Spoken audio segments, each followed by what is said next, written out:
Do you need to switch up the awesomeness of your designs? Of course you do.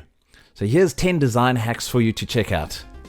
My name is Ian Burr, and you're watching Bizign.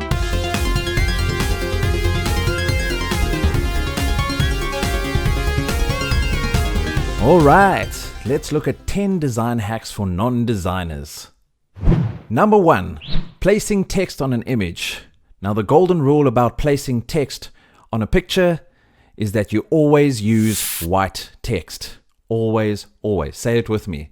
I will always use white text. 1, 2, 3. I will always use white text when placing text on an image. Okay, good enough.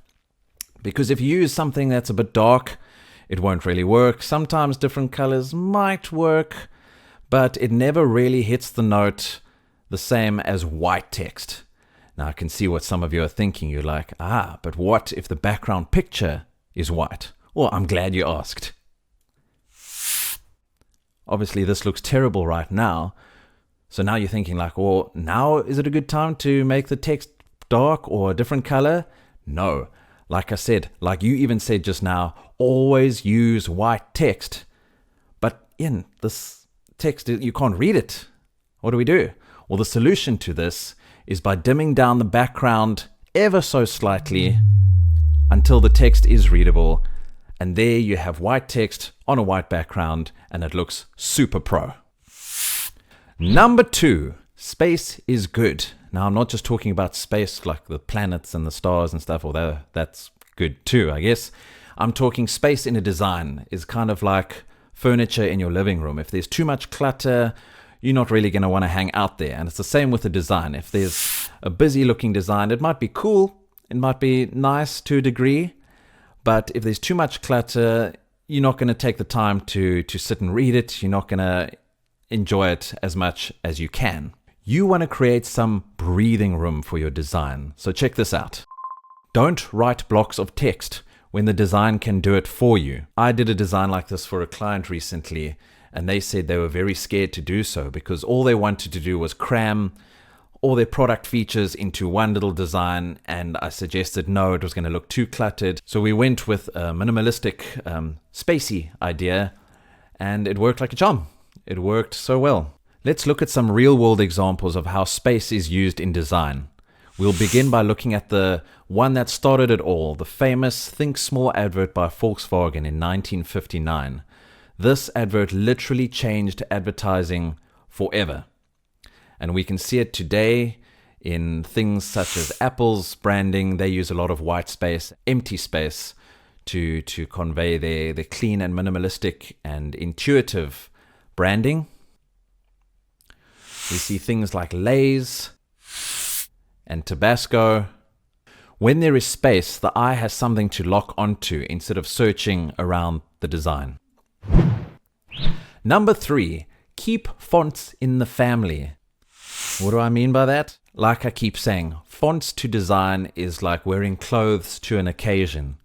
If you are playing a tennis match, for example, you're not going to go wearing scuba gear. The fonts you choose must be in line with the design's message that you're trying to convey. If you're mixing too many fonts together, things can look messy and quite amateurish, and the message, the emphasis of your design can get lost very easily. So what is the difference between a typeface and a font? Well, I'm glad you asked. Here we see the typeface called Railway, and you can get it from Google Fonts. It's a free font and it's a fantastic font to use. I highly recommend it. The whole font family is called a typeface. I like to call it a font family. It just sounds cooler that way. And just one of those elements is a font. Now, this term can be interchangeable. Don't get too hung up about it. It's just one of those things in design. So make life easier for yourself. Keep fonts to one family. This example that you're seeing on your screen now is all made using the same typeface, Futura. And I've used Futura Bold, I've used Futura Black, I've used Futura Condensed Bold, Italic, etc. It just keeps things consistent, and you don't have to worry about mismatching fonts or pairing fonts that don't work correctly. Number 4, throw a line. Lines are cool. Lines can be used to separate objects, divide subjects, emphasize words, and guide the eye. The powerful line can also be used to highlight text, contain areas, organize elements, and bring movement. In my book, The Science of Graphic Design, there's an entire section on lines. And I'm not just talking about up, down, left, right, diagonal, thick and thin lines. I'm talking about, why don't you just buy my book and find out for yourself? Number 5, limit your colors. As counterproductive as this sounds, limiting your color palette frees you up to put more emphasis on other parts of the design. Combining colors is very similar to combining fonts. It can become quite tricky and quite troublesome if you're not even sure what you're doing. Even professional designers like myself are easily tripped up by pairing things like that. And to avoid this headache, rather limit your color palette to 2 to 3 colors at the most. Number 6, use pictures, not words. Now, I'm not being too literal about this. I'm not saying let's take this picture and we turn it into a brochure and we go hand it out to people and they're like, okay, this is very pretty, but there's no words. I don't know what you're trying to communicate here. That's not what I'm saying. What I'm saying is this. Here's a business card by Bobby Z, the business person.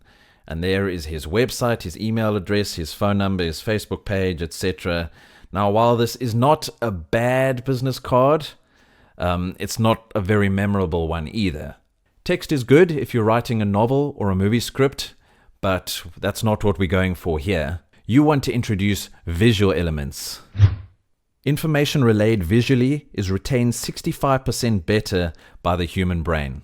As you can see, I've substituted some of the words out for icons and symbols, and it makes it more visually appealing, and it makes it a more memorable business card to go back to. Number 7, apply alignment. So when making a design, you want things to be in alignment with each other. So set up some guidelines for yourself and try and arrange things in proportion with other elements on the page so that you get a clean and neat and professional looking design. Another rule of thumb to consider is sometimes you don't know whether to left align something or center something or right align something.